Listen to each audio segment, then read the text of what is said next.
Today we are discussing the concept of Nestle income accounting by the value added methods. Value added method से national income कैसे calculate करेंगे? देखिए, value added methods में actually होता क्या है? Value added methods basically एक form की आउटपुट दूसरे फॉर्म की इनपुट्स है। इस बेस पे, इस कॉन्सेप्ट पर बेस्ड है। कैसे? तो देखिए यहाँ पे फार्मर है, फार्मर की आउटपुट है वीट, राइट? और वो मिलर के लिए क्या है? इनपुट्स है, राइट? जो मिलर है उसकी आउटपुट है फ्लावर, बट वो बेकर के लिए क्या है? ब्रेड बनाने वाले के लिए इनपुट्स है। तो एक फॉर्म की इनपुट्स आउटपुट दूसरे फॉर्म की इनपुट्स होती है, राइट? अब इसके बेसिस में क्या होता है, देखिए कि अगर इसने फार्मर से वीट लेके 700 रुपीज़ का फ्लावर प्रोड्यूस किया और उसकी 500 की ऑलरेडी इनपुट्स थी, तो टोटल वैल्यू एडिशंस क्या हुआ? 700 माइनस 500, दैट कॉल 200 रुपीज़ का वैल्यू एडिशंस हुआ, राइट? तो मिलर ने अपने प्रोडक्शन एक्टिविटीज़ से 200 रुपीज़ का वैल्यू एडिशन किया इकॉनमी में। तो only 200 rupees are calculated in national income accounting, right? ऐसे ही ब्रेकर का देखिए, बेकर ने क्या किया? ब्रेड बनाने वाले ने, उसने फ्लावर लिया 700 रुपीज़ का, राइट? और उसने 1000 रुपीज़ का ब्रेड बनाया। तो 1000 minus 700 that is called 300 rupees का वैल्यू एडिशंस हुआ। तो इसी बेस पे एक फॉर्म की आउटपुट दूसरे फॉर्म के इनपुट्स है, इस बेसिस पे हम इस वैल्यू एडिशंस को कैलकुलेट करते हैं। जैसे अब यहाँ देखिए फार्मूला हमारा है value added equal to value of output minus value of intermediate consumption, right? Intermediate consumption expenditure on raw material भी बोलेंगे, या फिर इनपुट कॉस्ट, राइट? सिंपल सा फार्मूला है। अब बात ये आती है कि वैल्यू ऑफ आउटपुट क्या हुआ? तो वैल्यू ऑफ आउटपुट में एक सेल्स गिवन होगा, ठीक है? जब पूरी की पूरी आउटपुट अगर कंप्लीटली सेल हो जाएगी सेम फाइनेंशियल ईयर में, तो sales is equal to value of output. But अगर सम टाइम क्या होता है कि पूरी आउटपुट जो प्रोड्यूस हुई है, होल आउटपुट, वो सेम फाइनेंशियल ईयर में, फिजिकल ईयर में, अकाउंटिंग ईयर में सेल नहीं होती है, तो उस केसेस में चेंज इन स्टॉक आता है। Change in stock that is closing stock minus opening stock, तो ये भी इसके अंदर ऐड होगा। तो sales plus change in stock plus production of self consumption. Production of self consumption क्या है, इसको समझें।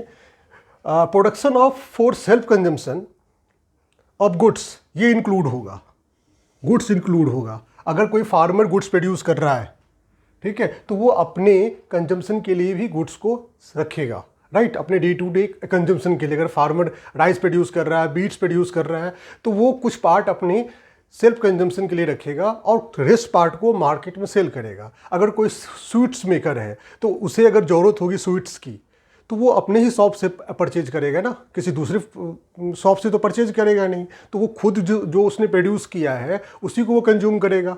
तो गुड्स का जो प्रोडक्शन अगर कोई करता है सेल्फ कंजम्पशन के लिए, वो ऐड होता है। लेकिन एक बहुत इंपॉर्टेंट थिंग है कि production of services for self consumption not included, ये इंक्लूड नहीं होगा, ठीक है? इस बात का अब जब क्वेश्चन बनाओगे तो ध्यान रखना। अगर ये क्वेश्चंस में दिया हुआ है कि production of services for self consumption, तो कभी भी इसको आप ऐड नहीं करें, ओनली गुड्स इंक्लूड होगा। अब देखिए जैसे कैसे हुआ, आपके घर में जो आपकी मदर हैं वो काम करती हैं, कुकिंग करती हैं, ठीक है, तो क्या उसकी वैल्यू एडेड होती है? क्या उन्हें कोई पेमेंट मिलता है? नहीं। लेकिन वही अगर कोई बाहर से कुक अगर आप लाते हो, हायर करते हो, ठीक है, मेड अगर आप लाते हो, तो उन्हें आप पे करते हो, तो वो इनकम जनरेट कर रही है अपनी, ठीक है। लेकिन अगर मदर वही काम करती हैं तो उन्हें हम कोई इनकम नहीं देते, राइट? इसीलिए जैसे अगर मैं स्कूल में पढ़ा रहा हूँ तो मुझे सैलरी मिलती है, बट अगर मैं अपने घर में अपने बेटे को अगर मैं पढ़ाऊँ, अपने बच्चों को मैं पढ़ाऊँ, तो वो उसकी जो वैल्यू है वो नेस्ले इनकम के अंदर इंक्लूड नहीं होगी, राइट?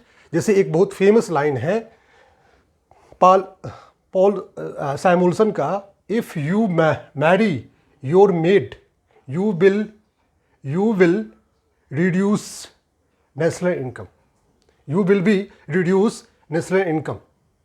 उनका ये कहना था कि अगर हर कोई अपने मेड से अगर मैरिज कर ले तो क्या होगा।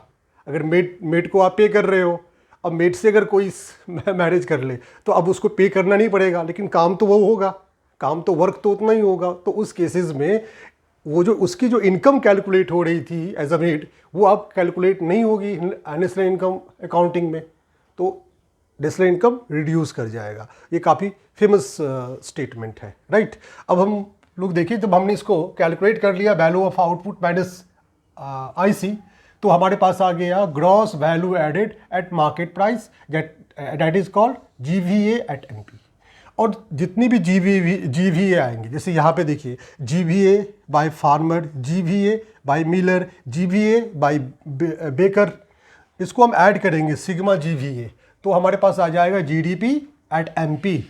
और जब आपके पास जीडीपी एट एमपी आ गया तो we easily calculate national income NNP at FC equal to GDP at MP minus NIT minus करेंगे तो मार्केट वैल्यूज़ फैक्टर कॉस्ट में कन्वर्ट हो जाएगी, डिप्रिसिएशन माइनस करेंगे तो ग्रॉस वैल्यूज़ नेट में कन्वर्ट हो जाएगी, और plus NFIA net factor income from abroad, इसको ऐड करेंगे तो ये डोमेस्टिक जो इनकम है वो नेशनल में कन्वर्ट हो जाएगी। तो हमारे पास आ जाएगा नेशनल इनकम, राइट। अगर समटाइम क्वेश्चंस में होता है कि calculate NVA net value added at factor cost, तो क्या होगा GVA at MP minus NIT. इस सेम केस में मार्केट प्राइस फैक्टर कॉस्ट में कन्वर्ट हो जाएगा, minus dep gross value net के अंदर कन्वर्ट हो जाएगा। तो यार NVA net value added at factor cost हम लोग कैलकुलेट कर सकते हैं। तो इस तरह से वैल्यू एडेड के through national income accounting, national income calculate की जाती है, राइट। अब इसमें अगर कोई आपको डाउट हो तो आप कमेंट्स में आप डाउट अपना दे सकते हैं, ठीक है। अगर कोई डाउट हो, thank you for watching the video.